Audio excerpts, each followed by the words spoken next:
Alright, we're finally ready to paint. So what I'm going to use is this Rust-Oleum metallic. It's a beautiful blue flake metallic. I had to make sure that I got every bit of dust off of this that I could possibly get off of it. I'm going to start on the back side here, and I'm going to try to make sure I get the paint down to every one of these little open areas here without letting any of it run down. Now, this flake metallic has to be wet. The whole surface has to be wet with the paint, but you don't want so much that it would run down. So we'll start out light and then add on if we need to.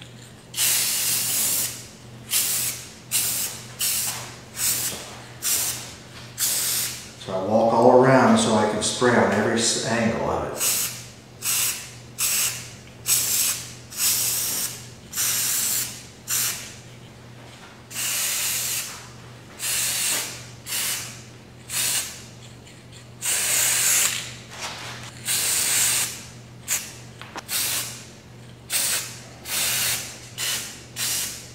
Now some of these areas that I can't get all the way to the bottom, I'll catch when I turn it over and paint for the front side.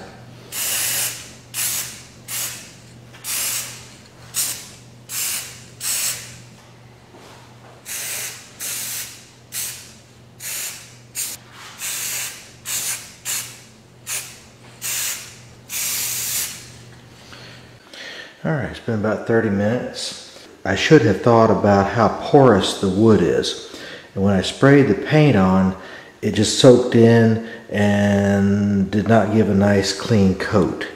You can see how rough that is right there. And that's going to be really hard to fix.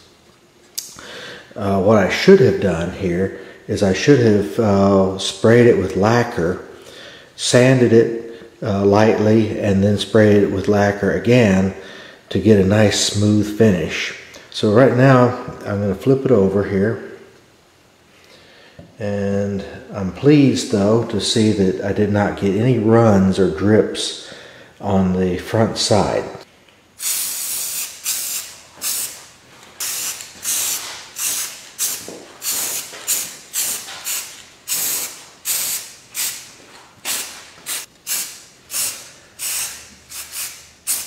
I like to hide every bit of the yellowish color of the wood here. And I may not be able to get that good of coverage. Alright, it's next morning, and so the paint's had plenty of time to dry. There's still some yellow showing through here in the crystal background area, but that will be covered completely by the next coat. And there was some roughness in the edges here, but I took some steel wool and just buffed any kind of roughness out. That. Just going around it, can go down inside all these holes and buff the entire back side. Now this is completely ready to go, except for making sure I get all the fibers from the steel wool off of it. So I'm going to take it in and blast it with some air, and then we'll be ready for the second coat. By the way, these little supports that I have the carving sitting on are called painter's points. They're extremely cool, very useful, and quite cheap.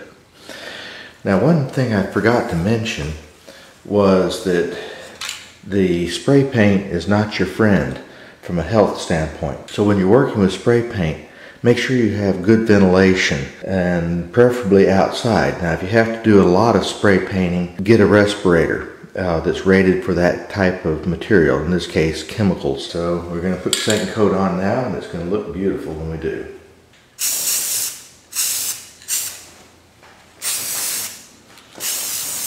Oh yeah, we're getting good coverage now.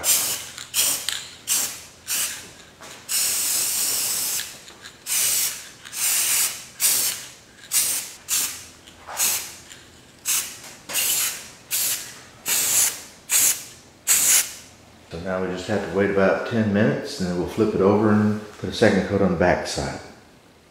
Alright, we're right down to the end of the project, and the base coat on the star looks absolutely wonderful. But when we put the silver paint on the letters, it's going to completely come alive.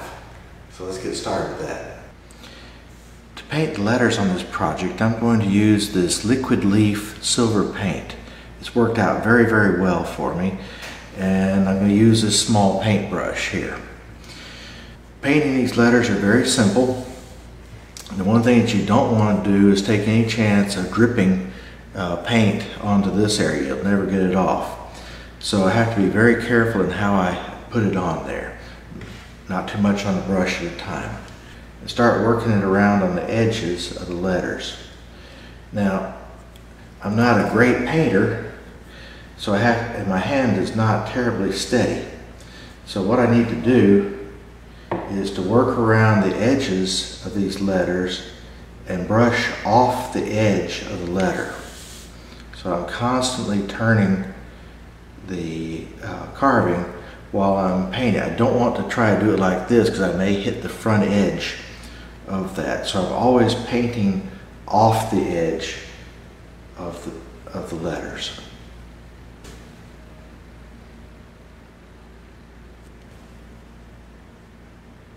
So again, I'm always stroking towards the edge, never from the edge in.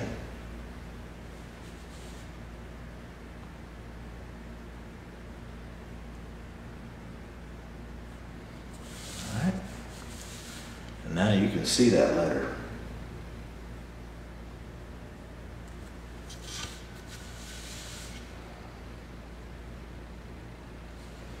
Again, let the tip of my brush hang over the edge of the letters a little bit. I want to keep all my brush strokes very smooth. I actually do enjoy this type of painting. It's not hard, and there's no screaming machinery and no chips, no dust flying around. Just a very peaceful kind of work.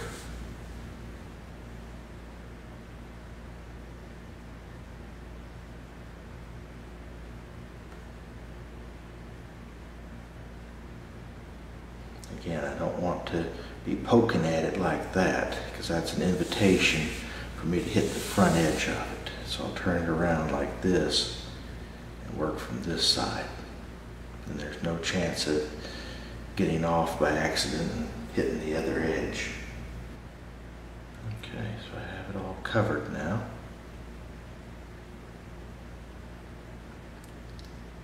Smooth out some of my brush strokes. As soon as you're finished with painting with this liquid leaf paint, be sure to clean your brush out with a little bit of mineral spirits. Mineral spirits is the same thing as paint thinner, except for it's pure and it stinks less. This is such a beautiful carving. I always enjoy doing this particular carving. I've probably made about 4 or 5 of these now.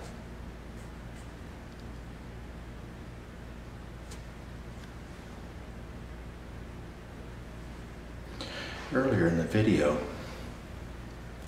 I mentioned that the word shalom means peace, and it does, but it's a much bigger idea than what we understand peace to be. Typically, we understand peace to be the absence of conflict, and that's true, you know. But there's a much deeper meaning to the word peace, which in the Hebrew mind, peace means complete wholeness.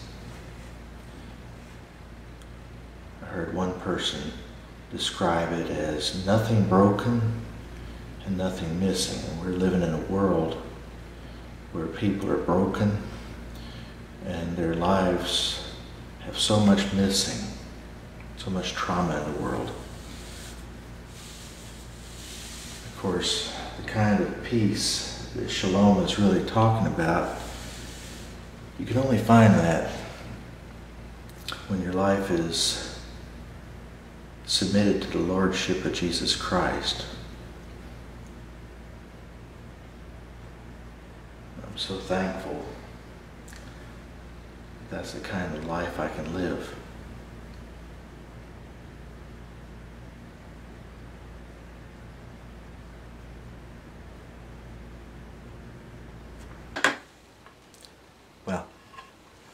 here it is.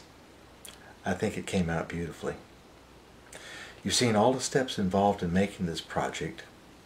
You've seen the tools and how to use them. The important thing now is to get your tools, get some wood, and just start carving. If there's anything I can do to help you, please don't hesitate to contact me.